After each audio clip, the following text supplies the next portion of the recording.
Hey everyone, this is Rick from rickswrestlingblog.com. Hey, I want to talk a little bit today about what's been going on in WWE. I want to focus on a storyline that I have, but I read on Bleacher Report actually just yesterday and found out that WWE is upset because the SummerSlam buy rates are way down. They were expecting at least 62,000 more, which equates to $3.5 million worth, so I guess it's a good chunk. But this looks like they're blaming it on Daniel Bryan not being able to bring in the big money. So, treating him as the number one guy, I guess, is not working out for them. Well, then they complained about Night of Champions. Night of Champions only drew 175,000 buys. Well, and that's below. So, here's my take on it. I don't think it's Daniel Bryan at all. I think Daniel Bryan did a great job. See, SummerSlam was coming up. Daniel Bryan versus Randy Orton, okay? That was the first of their 3 matches. That was going to be a good match. I was excited about that match. CM Punk versus Lesnar. That's the other match for SummerSlam. All the other ones were really just kind of supporting the pay-per-view. But here's the thing. How many of those other matches had really enough time to build up a good storyline? Not too many of them. Some of them only built it up a week before SummerSlam. Some of them, only spent maybe a couple weeks, and some of them didn't even have a storyline. So, it's like, oh, this person's wrestling so-and-so. Oh, okay. Hey, and that came to me as a surprise. So, but I guess the way I look at it is, how can you blame Daniel Bryan when you're expecting SummerSlam to be carried by just 2 matches? You're talking about the CM Punk match and the Daniel Bryan match. Well, what about spending the creative time on the storylines for everybody else to build up this pay-per-view? Back in the 80s when I was watching pay-per-views, every match had a storyline. Every match had something building up to it, and it was exciting, and I wanted to watch pretty much every match. Almost every single match was, I won't say it was main event status, but at least it had something interesting going on. There was a storyline behind it, and you were excited to still watch that match. But nowadays, the WWE only spends so much time on the top 2, maybe 3 storylines, and that's it, and they think that's going to carry the entire pay-per-view. Well, there's your surprise, WWE. SummerSlam, it didn't happen, right? Night of Champions, it didn't happen. I'm sure Battleground was probably terrible. I was one that said, and I said to my brothers, because again, we get together to watch these pay-per-views every month. I said to my brothers, don't buy Night of Champions. It's a repeat of SummerSlam. There's not much going on. There's no real build-up. Now, one of my brothers decided last minute, hey, we're going to get it anyway. Let's just watch. I said, yeah, that's fine. I'll be there. I'll support it. So we went, we watched it. And don't get me wrong, it was a decent pay-per-view. But the matches were mid-card. More mid-card than anything else, really. And mediocre. And the storylines, again, were not built. So to blame one person or possibly even 2 people for not carrying an entire pay-per-view, well, I don't think that doesn't work. That doesn't work. You have to build a foundation with the other ones. I want to see other storylines being built. So that's what my goal is with my website, okay? Now, I've got my website going, and I've got a new storyline to talk about, which if you go to my website, you'll actually see the story in detail. I've actually documented everything, and you'll see it word for word. And the way I've done it was, I decided to take the team Tons of Punk and I will convert them to Tons of Pain with a brand new manager. And we're gonna talk briefly about that right now, but on the website you'll see the details, because I put in that this is gonna happen before Survivor Series, and you've got a Monday Night Raw. The way I made this whole storyline was that you have 4 weeks of Monday Night Raw and then a pay-per-view. Another 4 weeks of Monday Night Raw, then another pay-per-view, and so forth. So thinking it that way, I built every Monday Night Raw. I'm building momentum leading to the pay-per-view. Then after that pay-per-view, continuing with momentum or restarting a brand new momentum, getting to the next pay-per-view. So that's what I did with this team, Tons of Punk, Tons of Funk. I converted them to Tons of Pain in my writing here, but that's what you'll see as you read along. So anyway, I took a team that wasn't really doing anything. Here's a team who has been doing a lot of dancing and stuff like that. And don't get me wrong, they're still over with the crowd, but they're just not being used as much as they used to. So, anyway, listen, let's talk about the storyline. I'm looking at my laptop right now to look at some key points. So let's say, in general, I'm going to round this off saying Tons of Funk. they've been in a funk, okay? They're coming down, they're dancing, doing their thing, but they're constantly losing. I mean, when was the last time you even saw them win a match? I mean, maybe if they fight 3MB, they probably win that one.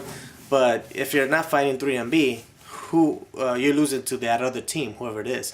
So anyway, Tons of Funk, let's say after a while they're getting frustrated and they're going to the back and they're showing their frustration in the back, and eventually they start talking that we need to talk to somebody, you know, and then you're going to cut off, and then the following week you got another segment where they come out and they're wrestling again, they get beat again, and now they're to a point where they're just really frustrated, and one of them says to the other, hey, listen, I got someone I think we should talk to, and something's going to start rolling here, okay? We're going to start rolling slowly and start building up to a pay-per-view type of thing, okay? So the following week they come out, they were talking to somebody on the phone before this match, they come on out and they just beat the tar out of a team. So let's just say it's Primetime Players. That's the team that I actually used in my example.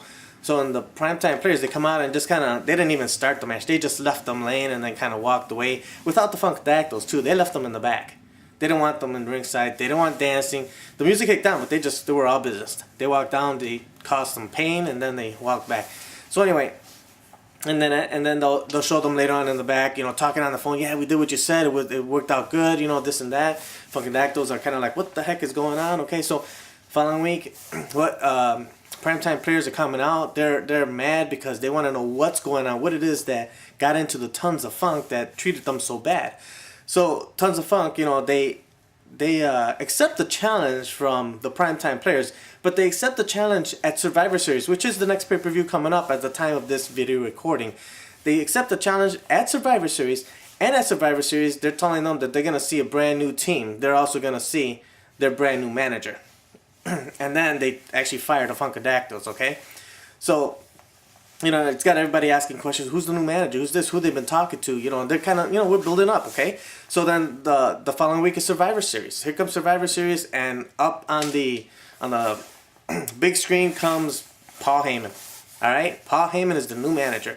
I'm using him as my example. We can use any other manager, really, but you know that Paul Heyman has a gift for gab.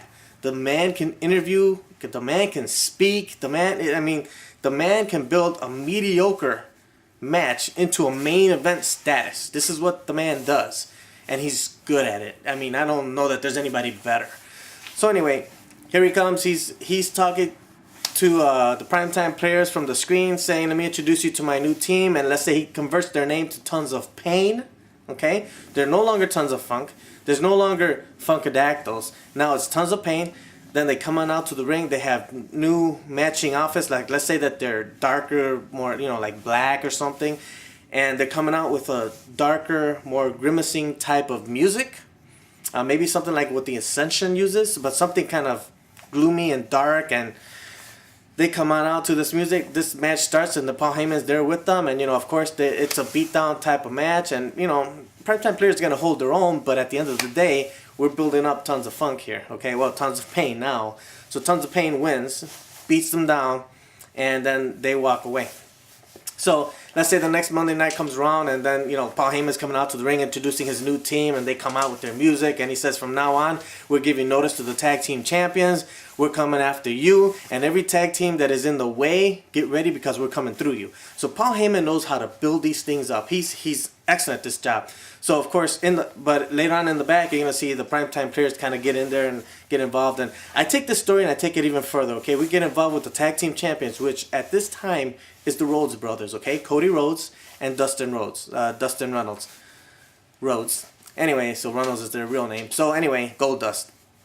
So what's gonna happen is we're gonna build up, and you'll see as I go along in the writing on the website how they actually will come, and that match will come together at the next pay-per-view. However, I've got it where Tons of Pain will actually lose to the brothers, but then they will actually win the titles the next day on Monday Night Raw, and then just start building momentum again from there. So you'll see it on the website. I think it's a pretty decent storyline. You know, I'm not talking about taking this match to be a main event, to being, you know, oh, now we have, you know, Daniel Bryan versus Randy Orton. Oh, and the second main event is Tons of Pain versus the Rhodes brothers. No, that's not what I'm talking about. I'm talking about taking all these mid-card superstars, building them up, giving them a storyline, and having everyone kind of being on a same playing level field. So now, yeah, you have your main event with Daniel Bryan, whether it be Randy Orton, whether it be John Cena, whether it be CM Punk.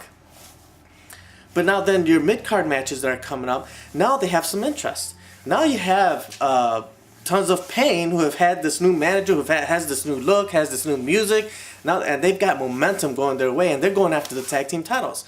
So it makes it a lot more fun to watch that than to have to watch on main event or superstars, Tons of Fun coming on out, doing their little dance, and then just losing to the Real Americans, or losing to the Usos, or losing to the Shield, or losing to whoever else. You know, that's the whole point of, you know, my storylines and my website. That's what I want to do.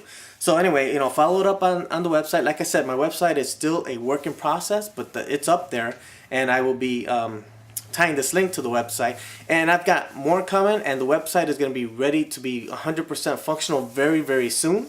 So I'm excited about this. I think this is a pretty decent storyline, and let's see what's the next storyline we're going to look at, so that we can start building up some more momentum on some other superstars that are not properly being used.